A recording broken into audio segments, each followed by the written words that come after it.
E aí, pessoal que assiste o meu canal, tudo bem com vocês? Sejam todos muito bem-vindos ao nosso canal. Meu nome é Alba e você está no canal Pouco Tempo. E nós estamos no pouco tempo que nos resta estudando um capítulo da Bíblia por semana. E agora estamos no capítulo 5º do Evangelho de Lucas. E um texto assim fantástico, porque nós já vimos ali o nascimento de Jesus, antes dele nascer, né? Depois do seu nascimento. Aí depois Jesus é batizado, então dá início ao seu ministério. Aí ele é levado pelo Espírito ao deserto para ser tentado, que foi o vídeo da semana passada. E essa semana nós vamos ver o que Jesus fez na prática, no dia a dia, a começar então escolhendo seus discípulos para caminhar com ele e ele investindo de perto na vida desses discípulos. Então é isso que nós vamos ver e depois também algumas coisas que Jesus fez aí no seu relacionamento ao encontrar-se com pessoas. Mas antes de começarmos necessariamente, queria pedir a você, como sempre, por favor, se inscreva neste canal, deixa um like, ativa o sininho para você não perder nada aqui desse vídeo. Tudo isso fortalece muito o canal e eu espero poder contar com você, certo? Vamos lá? Capítulo 5. Capítulo 5 começa com Jesus chamando Pedro para segui-lo. E aí Jesus vai fazer dele um pescador de homens. E nós vimos no capítulo 4 que Jesus ele fala na sinagoga. Ele lê o texto lá de Isaías e ele diz que se cumpriu, né? Aquela profecia feita por Isaías 600 anos antes de Jesus, né? Agora se cumpria nele. Ele é o Filho de Deus, ele é o próprio Messias, aquele que viria. E o povo fica chocado com isso e querem levar Jesus para ser jogado pelo penhasco, já querendo matar Jesus. Então o inimigo furioso já militando aí contra a vida de Jesus, mas óbvio que os planos do inimigo sempre fracassam. E aí Jesus então vai para a beira do mar e Jesus fez de um barco o seu púlpito, porque nós vemos aqui que Jesus entra no barco, Pedro e outros, né, estavam ali pescando durante a noite. Pedro, os filhos de Zebedeu, eles estavam pescando, não pegaram nada de peixe. Jesus se aproxima e Jesus entra no barco porque uma multidão o cercou e queriam ouvir da palavra. Então Jesus fez do barco o seu púlpito, da praia o seu templo e da água espelhada um amplificador do som. Então existia ali aquela calmaria, Jesus falou e sua voz ressoava naquele ambiente onde ele levou a mensagem. E aí a gente pode pensar que todo púlpito é um barco de pesca, onde a mensagem de Deus é transmitida e onde Deus deseja pescar homens, né, salvar homens. E eu estou dizendo isso justamente porque Jesus vai fazer de Pedro um pescador de gente, um pescador de homens. Mas antes disso, depois que Jesus ele profere a sua mensagem, Jesus fala: agora vocês podem ir para dentro do mar e joguem a sua rede que vocês vão pegar peixe. E aí aí Simão responde: mestre.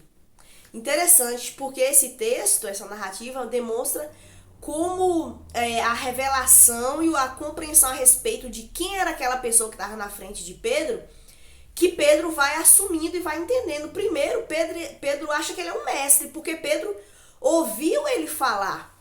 Então, viu que havia autoridade, viu que havia algo de diferente. Não era um homem qualquer, era um mestre. Era alguém líder, alguém poderoso, alguém que tinha muito conhecimento. Então Pedro trata ele como mestre e fala: olha, nós tentamos pescar a noite toda, não conseguimos, mas nós vamos, conforme a tua palavra. Depois eles conseguem pescar tanto, e é assim uma pesca tão maravilhosa, que Pedro fica tão impactado com aquilo que lá no versículo 8 ele já trata Jesus como Senhor. E ele fala assim: por favor, Senhor, afasta-te de mim, porque sou um homem pecador. Uma convicção tomou conta da alma de Pedro. Aquele resultado extraordinário não era um incidente qualquer. A pesca tão maravilhosa que as redes quase se romperam e aí Pedro chama outro barco e os barcos vêm quase afundando de tanto peixe. Ele viu que foi algo diferente. Ele não estava apenas vivendo um dia de sorte e em seu empreendimento, nem era algo que poderia acontecer, mas sim algo milagroso estava acontecendo. Um poder sobrenatural estava em ação. Ele não estava diante de um homem comum. E aí Pedro então o trata como Senhor, porque não era algo comum. E aí, lá no versículo 10, Jesus responde assim: Jesus respondeu a Simão: não tenha medo, de agora em diante você será pescador de gente. Então, depois desse encontro e desse relacionamento, Jesus então mostra para Pedro qual é o objetivo, qual é a vocação que Cristo tem para Pedro, de transformá-lo num pescador de gente. Da mesma forma acontece conosco, quando nós temos um encontro com o Senhor, quando nós vemos a sua palavra maravilhosa e os efeitos dessa palavra no nosso ser, então Cristo mostra para nós qual é a nossa vocação diante dele. Sem dúvida nenhuma, todos nós devemos ter a vocação de sermos pescadores de homens, pescadores de gente, levando pessoas ao conhecimento da verdade e tendo esse encontro milagroso e poderoso com o Cristo ressurreto.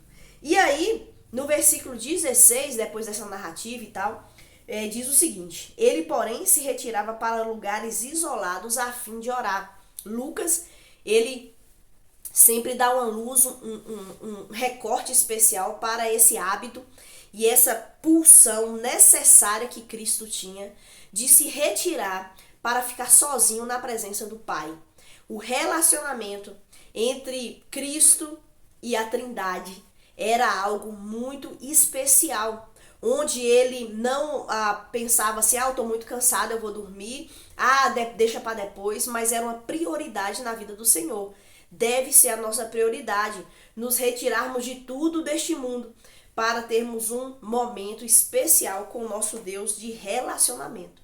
E aí a dinâmica da vida de Cristo, ela é cheia de ação, ela é cheia de movimento. Cristo não parava, Cristo ele estava entregue ao seu ministério de encontrar, de salvar, de transformar vidas. E aí a narrativa fala que Jesus então encontra um homem paralítico, né? Aqui encontramos um problema humanamente insolúvel, uma causa perdida, um homem que é um homem paralítico. Opa. O homem paralítico é depois, eu tô aqui meio perdida. Primeiro é um homem com cura da lepra. Jesus, ele se depara com um homem com essa doença incurável. A paralisia também, que nós vamos ver, né? Um homem tomado de lepra é curado. Esse milagre nos ensina que jamais devemos perder a esperança. Porque essa narrativa está do versículo 12 até o 16, ele fala que esse homem ele já tinha feito de tudo, óbvio, para tentar se purificar, para tentar achar cura. Mas ele não encontrou. E Lucas, como ele era um médico, ele fala que a situação daquele homem era uma situação deplorável, porque a lepra já estava no estágio extremamente avançado. E naquela época a lepra não tinha cura, e a lepra era talvez hoje seria a hanseníase, né?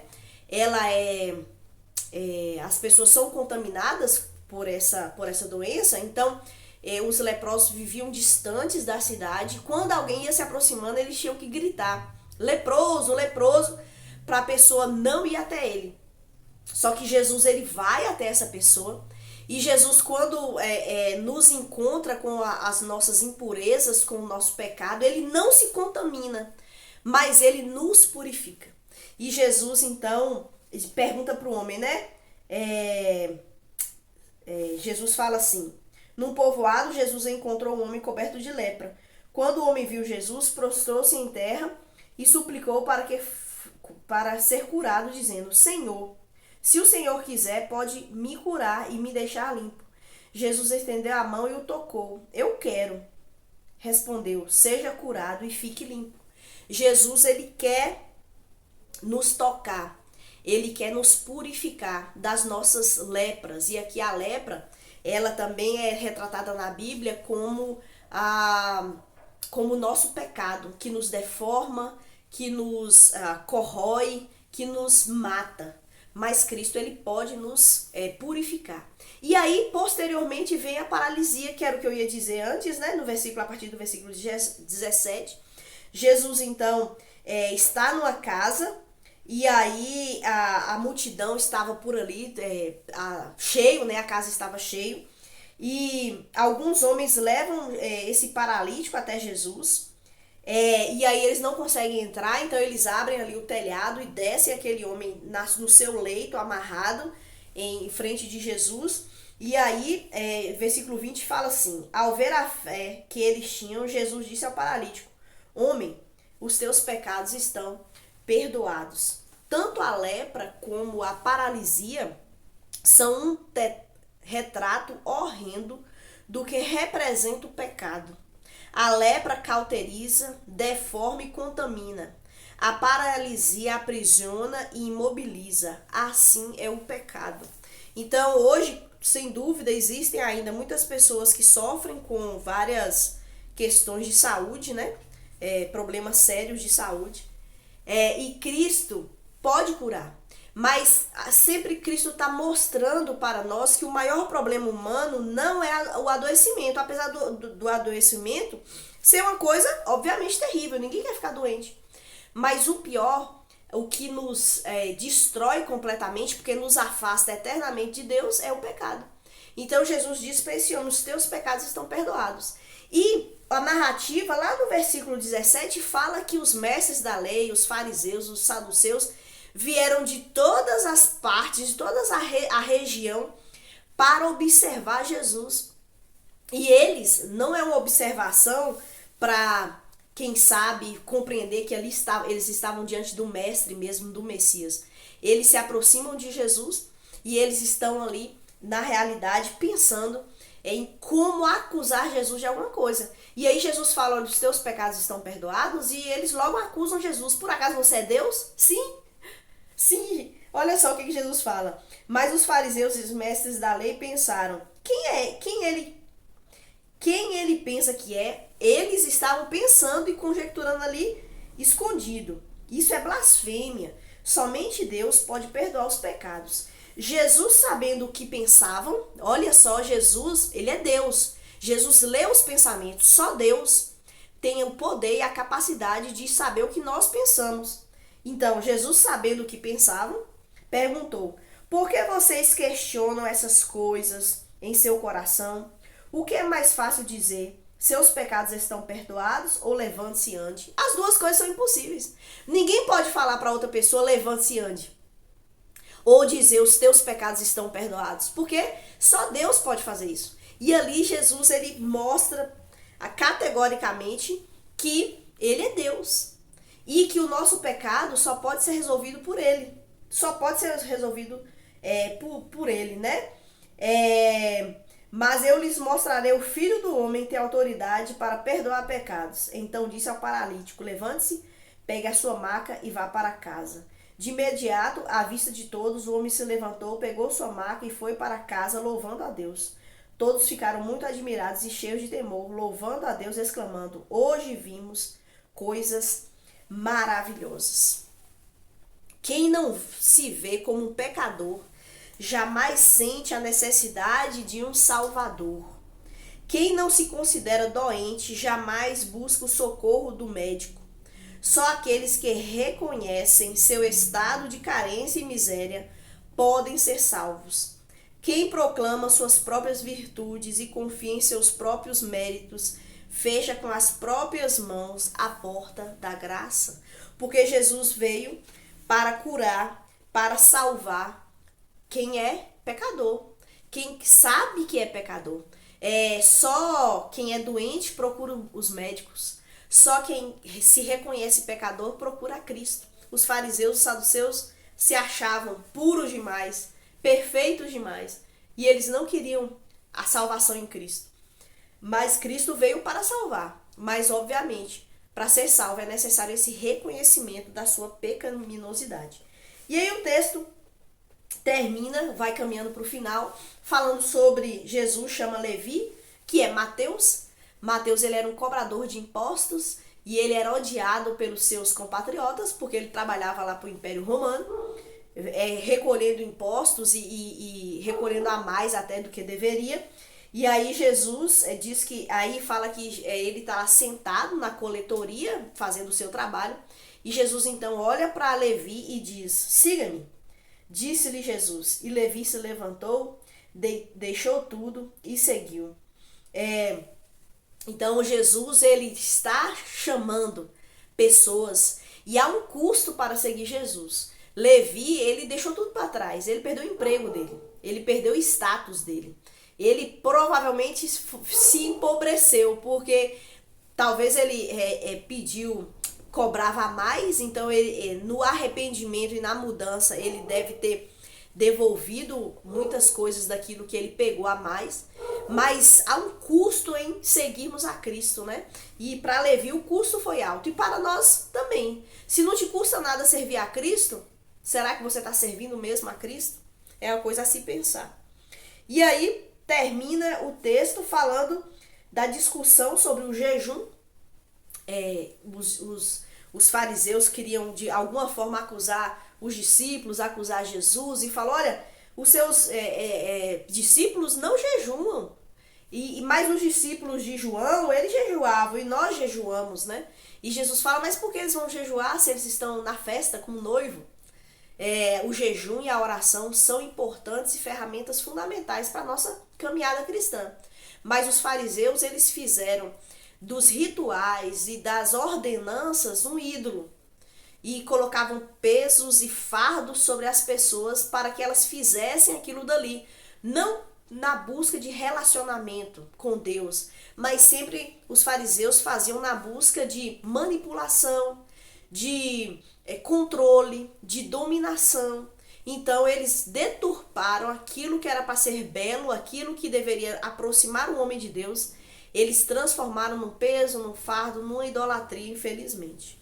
E aí Jesus fala sobre a questão do vinho novo em odres velhos e vinho velho em odres novos.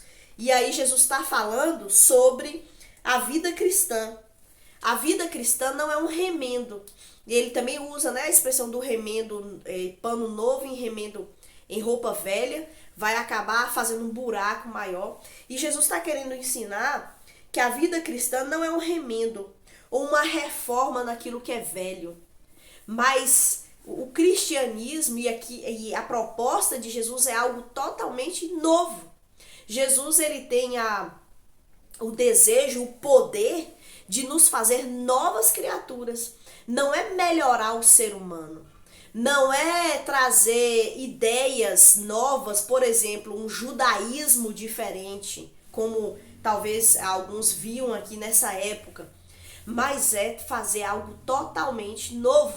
Jesus estava agora mostrando para a humanidade o que significa o Messias, a sua vinda e a sua vida na nossa vida. É algo totalmente novo, não é um remendo, não é algo armengado, mas é uma revolução total na vida do ser humano. E o texto termina dessa forma, né? Jesus falando sobre isso. E agora nós vamos, na semana que vem, falar sobre o capítulo 6 do Evangelho de Lucas. Mas sempre fica aqui a minha orientação, né? Leia a Bíblia, medite na palavra de Deus, busque a presença de Deus. Eu tento falar rápido, já estou aí quase nos 20 minutos, e tentando assim, só fazer mesmo um resumo, mas há tanta profundidade, tanto conhecimento, tanta novidade na palavra do Senhor, porque ela se renova a cada momento. Se eu fizer, por exemplo, semana que vem um vídeo desse mesmo capítulo, eu não vou fazer. Mas se eu fizesse, seria totalmente diferente, porque a palavra de Deus ela é nova, ela se renova, e há muito há muito para nós aprendermos. Que nós possamos ser como Pedro, que nós possamos ser como Levi, como Mateus, que prontamente obedeceram ao chamado do Mestre para uma vida totalmente diferente na presença dele. Porque Deus, ele fez tudo novo. Ele fez desses homens pescadores de homens, novas criaturas. E ele tem esse poder para fazer isso também na nossa vida. Se nós fizermos como o paralítico, como o leproso, que vai até Jesus clamando: Senhor, tem misericórdia de mim, me liberta, me salva, me cura, porque esse Cristo, ele tem todo o poder. Deus abençoe sua vida, muito obrigada por você ficar até aqui, obrigada mesmo, e até a próxima.